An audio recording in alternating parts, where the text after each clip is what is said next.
This story is about collard greens as the main character. Now, this is kale. It is the college-educated cousin of collard greens. I couldn't find any collard greens in the spring. Collard greens is a plant that grows in most southern gardens in the wintertime. It can withstand most southern winters.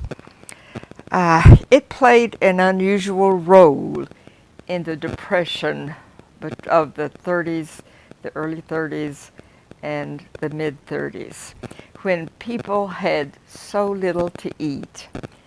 They subsisted on cornbread and syrup, and that left them with very little real nutrition. And because of this, there were many deficiency diseases then that you never hear about now. But collard greens played a very important part because they were very rich in vitamins. And when the health workers came, as they were very few back then, they said if they saw some collard greens in the backyard or little garden patch, they knew that family would be okay. They would survive. It was a staple food at that time. The African Americans called them soul food. What is good for the body is good for the soul. So that is what they still call collard greens and what we always refer to them as our soul food. So I tell you the story which features collard greens. Our suburban newspaper, the Delta News, does not subscribe to AP or Reuters, so events reported in its 4 pages are strictly local. Little League, PTA, church bazaars all make the front page. The inside pages are filled with Kroger specials and Walmart ads. The back page covers high school sporting events, and there's always a list of newcomers to our community. Thursdays, however, featured a newcomer family of 3 with a 2-column spread on the front page alongside the Bluebird banquet.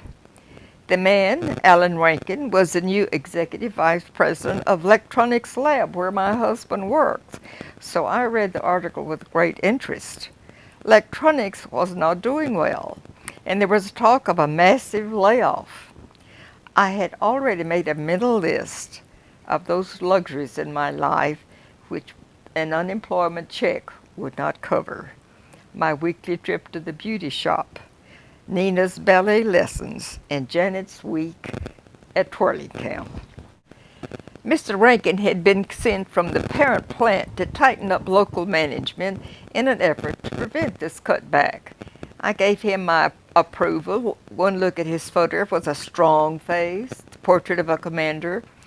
Before I continued with the article, I looked briefly at Ms. Rankin, a pleasant-faced blonde who must at one time have had freckles. I scarcely glanced at that child seated in front of her parents. The article filled the columns completely, for news is scarce here in the suburbs. Not only were the Rankin's credentials enumerated, but his clubs, his hobbies. And when our reporter finished, she began on Fannie Mae Rankin. Fannie Mae? My eyes flew back up the column to the newsprint face. I'd known a Fannie Mae once, long ago, far from executive suites, but the flat, dull surface of the newspaper revealed nothing familiar. Only then did I look down at the little girl, Marie Rankin, seated in front of her parents. The child, tow-headed and definitely freckled, smiled back at me through the laughing eyes of a playmate of mine 25 years ago. Fannie Mae, the skinniest of the impoverished Masons. As I looked into the pert pixie face, I could almost feel the sand between my toes again and the wind in my hair, as when Fannie Mae and I raced along the creek bed in search of wild possum grapes. Fannie Mae, agile as a cat, climbed the vine and threw the clusters down, and I retrieved them from the pebbled bottom in the rippling shallows. We sat on the creek bank to enjoy our treat, our feet buried in the coarse, warm sand. We played almost with an urgency that afternoon while Mama did the washing. The black gum trees were already turning, and an occasional red splotched leaf would flutter down and lie like a bright-colored quilt scrap on the damp gray sands. Even the wind that whipped our hair was no longer the lazy breeze of summer, but a brisk harbinger of fall. And with fall, the swelling bowls of cotton bursting out like popcorn would put an end to play for both Fannie Mae and me. At intervals, we had stopped our fishing and to carry water from the creek to fill Mama's zinc wash tubs, in which the sheets she had rubbed to a froth on her rub board. My mother sang as she worked, burying her hands up to her elbows in the sudsy tubs, and we sang with her as we emptied our buckets. To the work, let the hungry be fed. To the fountain of life, let the weary be led. And when I started home, I turned once on the path to call farewell to Fannie Mae, standing beneath the black gum tree. She waved, and a scarlet leaf floated down and lay like a bright shining ribbon on her flaxen hair. I saw no Fannie Mae no more for the next several weeks, for during cotton picking season our washings were hurried and brief, and when we went to the creek to wash, the nearby windowless gray planked house in which Fannie Mae lived was always shuttered and silent, for they were picking cotton too. I doubt that they even stopped for washing. We had only our bales to get in, but the Wastes were sharecroppers, and when they had finished picking the cotton from fields allotted to them, they had to pick for their landlord. There would be no school for any of the Mason children until the last of the ragged, scrappy cotton was pulled from the late opening burrs, and the stalks stood stripped and empty in the frosty fields. Frost came early that year, in subtle little nips that edged all the cotton leaves with burgundy piping. But we were almost finished picking, and autumn days held their own rewards. Wild slow plums were ripening, and after our cotton was weighed, we children raced up the slope to shake the tree free of its tart, juicy fruit. But perhaps our best autumn treat was ripening persimmons from the huge tree near our wash place by the creek. From beneath the persimmon tree, I could see Fannie Mae's drab cropper's house, still with its sagging shutters, and from the chimney there came no smoke. One clear November afternoon, we children were gathering hickory nuts near the barn while Daddy turned the sod in our garden. Suddenly we heard a chorus of shouts coming from the next hollow. Whoa! Daddy stopped the horse and cocked his head to listen. And then he wrapped the lines around his head and called to Mom on the other side of the garden as she sniffed off green collard greens to pick for supper. Hear that racket? Masons must have finished picking. The next morning our pasture land shimmered white in the sun, and the recently plowed clods in the garden were crusted with frost whistles. That frost looks like a young snow, my mother exclaimed. It'll sweeten the collard greens, Daddy said. Sure glad the Masons finished picking yesterday. Fannie Mae was older than I, but she was put in a grade lower. Both our grades were taught by one teacher, and to her credit, Miss Stevens did her best to help Fannie Mae catch up on September and October's lessons. Once I saw a tear in the teacher's eyes. She gave Fannie Mae back her paper with great red crosses on every problem. Fannie Mae had brought her a present that day, a little sack of shriveling persimmons. As she turned away from my friend's artly smile, I could not tell whether it was the persimmons or the red crosses that our teacher was made to cry about. That winter was the coldest I can remember. Our canned tomatoes burst their jars in the potato house. The dipper froze in the bucket in the kitchen. During the worst of the cold spell, Daddy made a round of the nearby farms to see how the neighbors were faring. And when he returned, his face was grave. The Masons are starving, he said under his breath to my mother. But sitting on the wood box beside the stove, I heard him. No, my mother's voice was short. For 3 days they have had nothing to eat but half-frozen persimmons and sweet potatoes. Mason's going to town now to see if he can get some relief commodities. His wife and kids are just waiting, and they're hungry. Well, we'll have to feed them, Mama cleared her throat several times as she poured out cups of lima beans from the meal sack where we had put them from last summer's gatherings. And then she ran to the potato house to search for an unbroken jar of tomatoes. And Daddy and I went to the garden to pick collard greens. The frozen leaves were green, black, and brittle as we broke them off. You tell Miss Mason we've got more collard greens. We'll tell her we've got plenty more, Mama called needlessly to Daddy as he headed toward the Masons with a tote sack on his back. Mr. Mason returned that night, his mule moving slowly under the weight of the relief supplies. Mama was embarrassed when he offered us some of the good things from his bundles, but she took a pound of rice, and the next day we had rice pudding. That winter left as nearly as it had come. The first warm winds of March rolled a trembling carpet of daisies over the fallow fields where last year's cotton stalks stood dead and bare. After the school was out, I went with Daddy to the fields and walked behind him as he broke the ground, turning millions of daisies under the gleaming earth-hone plow. Mingled with the calling of the meadowlarks, we could hear Mr. Mason geeing and hawing over in his field. The winter was past and gone. Flowers appear on the earth. The time of the singing of birds has come. Despite the warm weather, Fannie Mae was absent from school for some days, and the other children reported that she was poorly.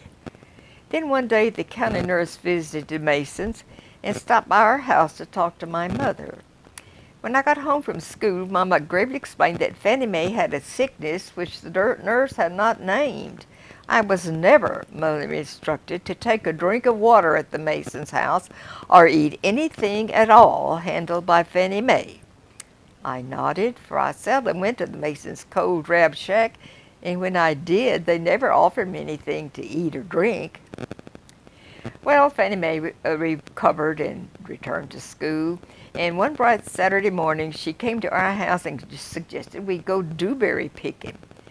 The dewberries were not quite ripe, but we found an occasional purpling berry among the red and green leaves.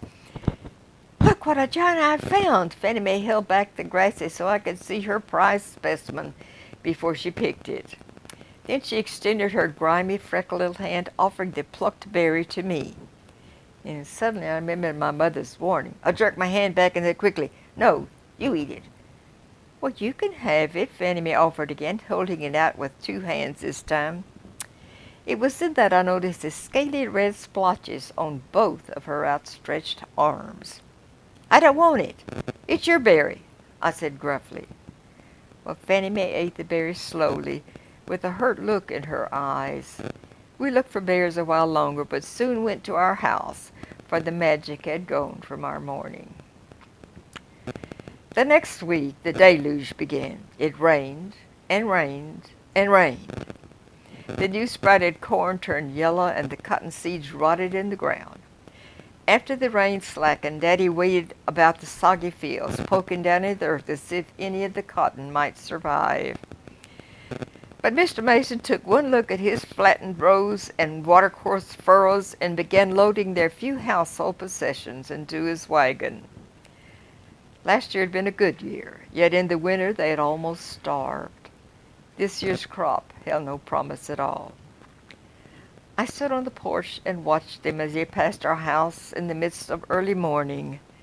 Their battered orange bedstead clanged against their wood-burning stove in the jolting wagon, and from beneath their piles of pots and bedding I heard an old hen cackling. Fannie Mae waved as they rattled by, and I tried hard to smile. Mama came out to call farewell to Miss Mason, stood with her hand on my shoulder until they were out of sight.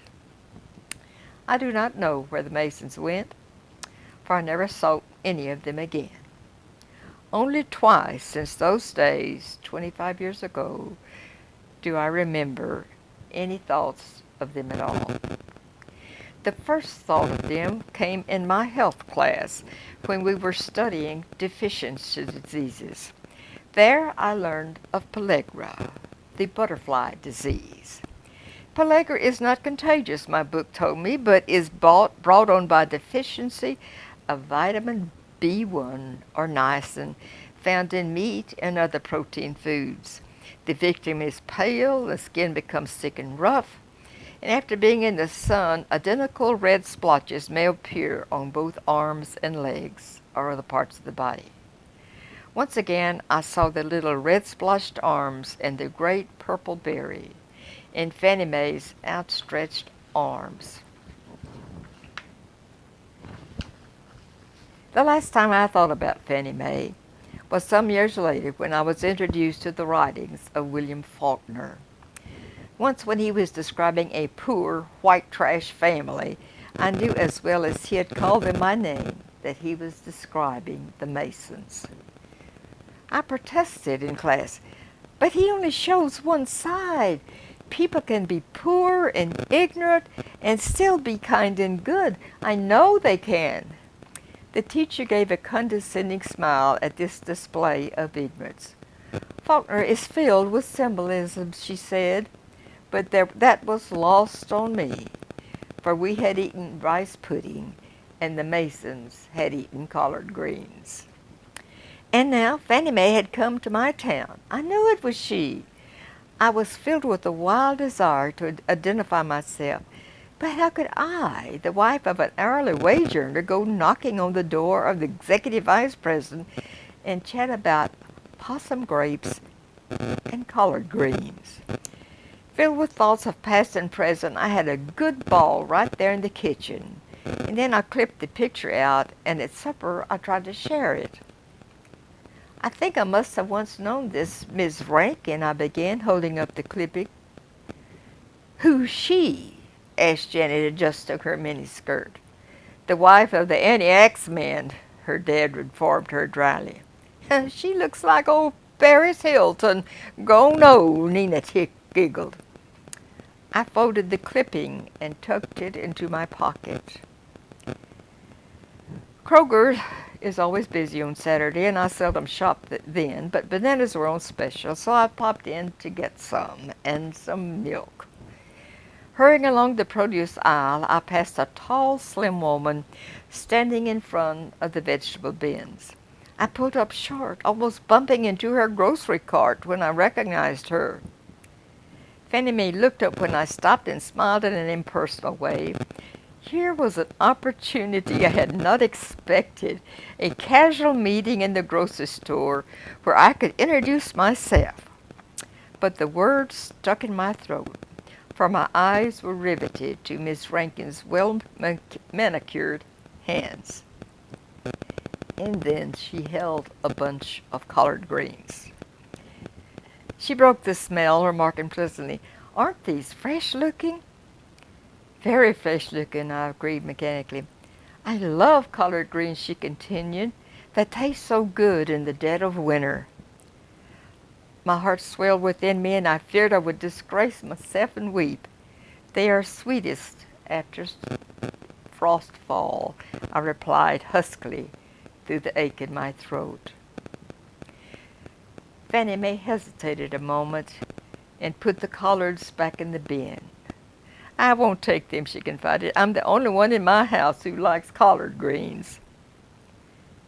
Miss Rankin turned her basket to go, and I did not detain her. Instead, I reached for the greens which she had fingered and placed them in my basket, for I suddenly remembered that they are soul food.